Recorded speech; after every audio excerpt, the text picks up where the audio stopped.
That's crazy. And you're like, what is this? Look at what this says. His research suggested a deeper, perhaps forgotten history of Earth and its past civilization. It's very strange. All these men that were the inventors of the rockets and stuff, they're all very, very into the occult. I also discovered that Buzz Aldrin, along with a ton of astronauts, a ton of NASA directors, were all 33-degree Freemason. This beautifully crafted, ornate, 4th century goblet is called the Lycurgus Cup. And it's the earliest known example of the implementation of nanotechnology. We're delivering it here to what's called the Springfield Underground. And that is, as you can see behind me, this giant cave that's big enough to house hundreds of these trucks and trailers. There's a train track running through here. Just to give you an idea, back here, there's a regular sized truck. See how tall that is up there? It's just incredible. And these are the dumbs that I've referenced lately. It's just, I like to show videos like this because it kind of gives you a reference point on actually how large these really are. Have you seen that wheel that's like 300 million years old? Yeah, that's the thing. It just kind of looks like a wheel, and they found it in a mine, and then they flooded the mine, which is a bit weird. You've got these cart ruts that look like, you know, some sort of track, and it's millions of years old, and then you find that wheel nearby. That's crazy. And you're like, what is this? Look at what this says. His research suggested a deeper, perhaps forgotten history of Earth and its past civilizations. Like, what? Because if it's back to the Silurian hypothesis, if it was millions of years ago, how would we wouldn't know? Can you imagine millions of years ago people had the wheel? Or something. It might not be people. Something, whatever they were, was pulling things on wheels. And they had cart ruts in the ground. This is crazy. Koltepin theorizes that the civilization responsible for driving these heavy vehicles likely built the numerous identical roads, ruts, and underground complexes scattered across the Mediterranean region more than 12 million years ago. This is so crazy. Pretty crazy, huh? That's the craziest thing I've ever seen in my life. If that's a real wheel, if someone can carve that out of there and realize, like, if scientists look at it, if they get a 3D scan of it and they go, okay, we have to completely rethink everything. 300 million years old? I'm sorry, but how did they get these numbers? And was it exactly 300 million, or are they rounding up, down? Like, how does that exactly work once you start to get to those astronomical numbers that we can't even fathom? I'm not saying that the wheel does not exist. I do believe it actually does exist. 300 million? Like, come on, kick rocks. After 13 years of government education, the average 18-year-old is economically and historically illiterate. They do not know anatomy, nutrition, or native plants. They cannot build a house, work on a car, or farm. This is a massive waste of potential. No other time in history were people this incompetent. Homeschool your children, and remember, education is not exclusive to a classroom. I 100% agree. Homeschool your kids. Do not try to replicate the exact learning patterns that they would in school. Realize your kids are individuals that have individual learning capabilities and understandings. So what we should be doing is trying to base our children's learning off of the way that they actually are able to take it in. But the fact that we can't do most of the things that she listed off is insane, because at one point in our life, you would do a practice pretty much your entire life, and then you would teach it to the next generation. And each generation would inevitably start to become even better than the last one. That's where we're screwing up. It's very strange. All these men that were the inventors of the rockets and stuff, they're all very, very into the occult. And so one guy, Jack Parsons, who is called America's rocket godfather, basically he's the one that started the rocket program in the United States. He was part of this organization called the Hermetic Order of the Golden Dawn. He was basically underneath Aleister Crowley. No way. He had his own chapter in California. So Aleister Crowley, he joined the Hermetic Order of the Golden Dawn, where he was trained in ceremonial magic. But this guy, Jack Parsons, he said that through the ceremonial magic and whatnot, him, just like others, like the Nazi Party, these Russian engineers, they all received this information about going to space and going to the stars from different entities. Oh, come on. They said it was never our knowledge. It was gifted to us. They called them like downloads and stuff. That was just a weird thing to me, this connection of like pretty much the same exact time all over the world, these engineers were receiving these revelations revelations from entities being like, you have to conquer space, conquer the stars. This is how you're going to do it. And they all built these rockets around the same time. Just crazy to me. I also discovered that Buzz Aldrin, along with a ton of astronauts, a ton of NASA directors, were all 33-degree Freemasons. And Buzz Aldrin, when he landed on the moon, with him, one of his belongings that he brought was a tiny little silk flag that was from the Freemason Scottish Rite movement, the 33-degree Masons. Super weird. What are we doing? Really weird thing. One of these test pads where they tested the Apollo missions was test pad number 33, and there's only one runway at NASA. Only one runway. It's not runway 1, not Symbolism. runway A. It's runway 33. Why? Super weird. I don't get it, man. This is just beyond me. I hate it. It is interesting when you look into the occult and then all these people that claim that they had these downloads, whether it's somebody building a rocket or it's somebody creating the next biggest hit, all of them basically say that they did not create it themselves. They got it from somewhere else. And then you have individuals that believe it's aliens, where I do not. I believe it's more of a spiritual thing. I believe these are other beings that do exist here, but just not in the way that you imagine it. Well, I don't even know where to begin with this masterpiece. Are we looking at the use of lasers, 3D printing, sound vibrations manifested into physical form, construction by giants, angels, freaking yetis, all the above? All I can safely say is I don't believe it was built by hammer and chisel. The scaffolding alone that would have been required would have been difficult enough to assemble, let alone the donkey and cart power required to bring the materials. This is one of the largest churches in the world, and the world's largest Gothic cathedral, found in Seville, Spain. Allegedly, work began on it in the early 1400s, with it being completed in the year 1519. They literally don't make them like this anymore, because they're not physically capable, even with electric power tools. But 500 years ago, sure, no problem. What aren't they telling us about the technology available at the time? All the old world Tartarian hallmarks are here, the giant doors, the window frame shaped in a somatic pattern, the energy spires on the roof, the sacred geometry, the mind-boggling attention to detail. Let police see a van, here to arrest me for knowing too much. Just another day at the office here at Tartarian Red Pill. And those sculptures are so lifelike, they look more human than human. But remember, we're told they were just better craftsmen back then, because they didn't have Netflix. So scientific. Apparently, a mosque stood here before this cathedral, which was demolished and replaced. And time to move away from the police here. But perhaps this is just way older than they want us to know. They say it was constructed to show off the city's wealth. But I think there was a lot more than showing off going on here.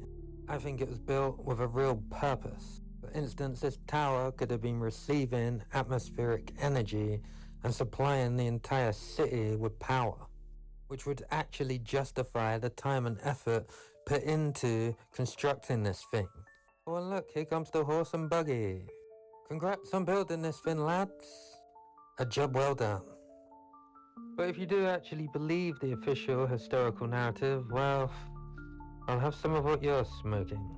I don't know about everything that he was talking about, because he was talking about like Yetis and stuff like that, and I'm sure he was being sarcastic at the same time, but you never know with people these days. People believe the craziest things. But I will agree with him that no way can I see that actually being done with hammer and chisel. Not to the detail that it was, not to the magnitude that it was. That was stunning to look at. And then you had all the cymatic patterns, you had the sculptures, just all of it. And it's just hard to understand how much time and effort that would take, especially for like the roofs. There's stuff on the roofs that people are never really ever going to see. So why put so much time and effort into it? Unless it had a purpose.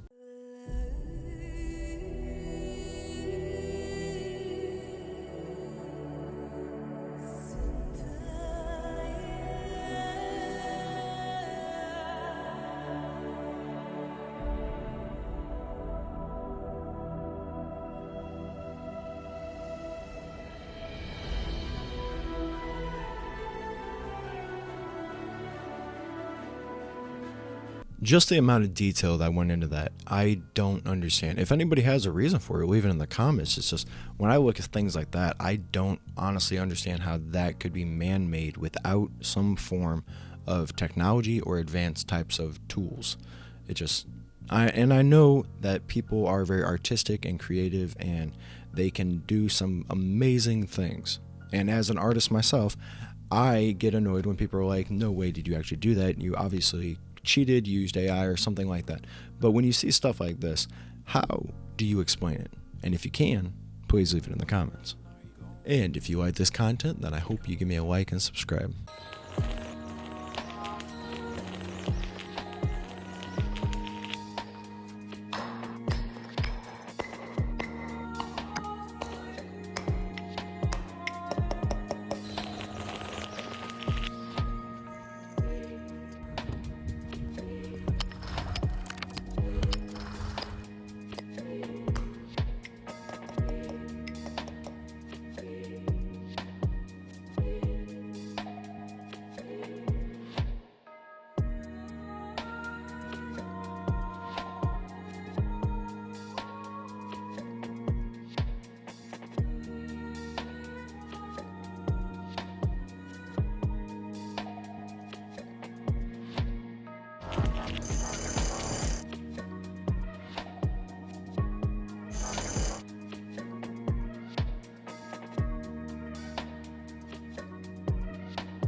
I like to put videos in here that contradict other videos because I'm not looking for just videos that fit my narrative. I'm trying to find the truth.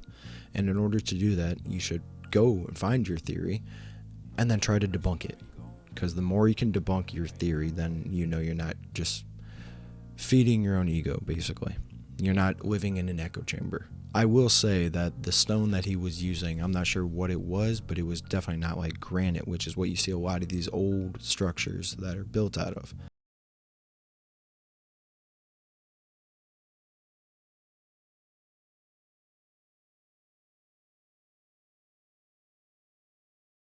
And then I come across structures like this, and everything that I just watched about that guy with the hammer and chisel pretty much goes right out the window. I don't see how that's physically possible in any shape or format of how something of that magnitude was created. That's insane looking. And I know people always say that, oh, it's this human ingenuity, and how can you take this away? Now you're one of those people that say the pyramids were created by aliens, and I don't think that's the case at all. I have my own theories on that. This beautifully crafted, ornate 4th century goblet is called the Lycurgus cup. And it's the earliest known example of the implementation of nanotechnology. How is this using nanotechnology? Well, you'll notice in these images on the screen that the cup displays itself in a series of striking color schemes. Under normal light, it appears opaque green, but when light passes through it from behind, it suddenly glows a rich, vibrant red. Now, this effect is called dichroism, but it's not just artistic, it's highly scientific. Modern analysis of this cup, which is currently being housed in the British Museum in London, revealed that whoever was responsible for creating this cup had somehow suspended nanoscale particles of gold and silver about 50 to 100 nanometers wide within the glass matrix. These nanoparticles interact with light in complex ways and create something called surface plasmon resonance. The scattering and the absorbing of different wavelengths depending on how the light hits the surface. And this is what causes these unique color shifts. Now here's the thing, to create this effect intentionally, one would require an understanding of particle size, light behavior, and metallurgy that modern science only began to unravel in the 20th century. Yet this cup was made in the 4th century and predates the discovery of modern nanotechnology by about 1,600 years. That came out in the 4th century, over 1,600 years ago. How do we explain that? So you're going to have people that are probably going to say, oh, aliens. I'm not. I think that was human technology. I think we did have this technology way back when, and which is how we have all these amazing structures, which is why we find so many things from back then that we cannot explain. It's because we were more advanced back then. This is where the whole entire idea of ancient civilizations comes in. After the reset, after the plagues, after the Black Death and the floods, there was movement. A lot of it orphan trains, mass relocations. People shifted like pieces on a board without ever knowing the game. But what if it wasn't chaos? What if it was inheritance? What if they weren't rebuilding? They were simply stepping into what was left. The clothes, the buildings, the cities already wired for sound, the domes tuned to frequency, the architecture that looked the same no matter what country you were in. Because back then, there were no borders. Only blueprints, one civilization, one resonance. And after the mud flood, when entire levels of Earth were buried, who do you think got access to what was hidden underground? Not the orphaned, not the poor, the rich, the kings, the priests, the rulers of the New World. And suddenly, they were the ones in copper-threaded robes, standing in palaces they didn't build, wearing symbols they didn't understand, calling themselves divine in temples they just renamed. They weren't royal, they were playing dress-up, with your history, with your inheritance, with your memory. And that's why the architecture still whispers, because it remembers what they pretended to forget.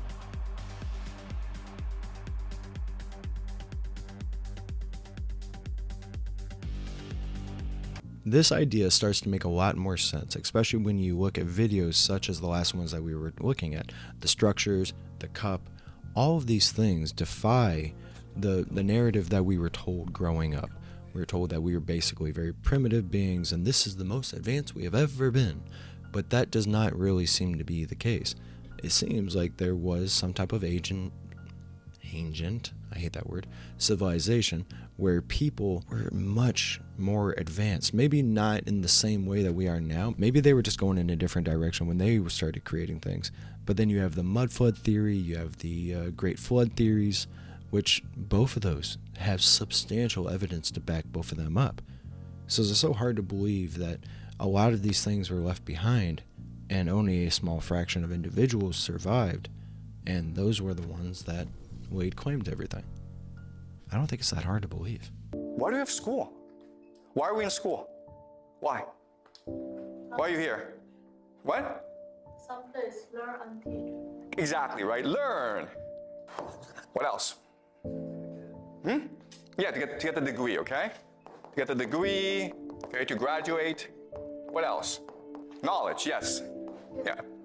Power, chance to brainwash the students. Excuse me? I feel like give a power a chance to brainwash us. Brainwashing. Okay, guess what, guys? The correct answer is brainwashing. Everything else is a lie. Okay. All right. What do you do in school? You come to class, you listen to a lecture, you read books, right? And then you have to do a test, and you have to write a paper, and then the teacher gives you a grade. That's how you learn, right? Let me ask you this question then. Throughout most of human history, how did we learn? If you want to become a doctor, what did you do?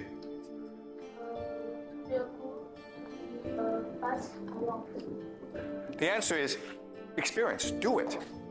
Right? Let me ask you this question. Let's say you're 12 years old. You're going to be a doctor, okay? There are two paths ahead of you. The first path is, you know what? I'm going to put you in a hospital, and you're going to learn there for like 10 years. Someone's going to mentor you.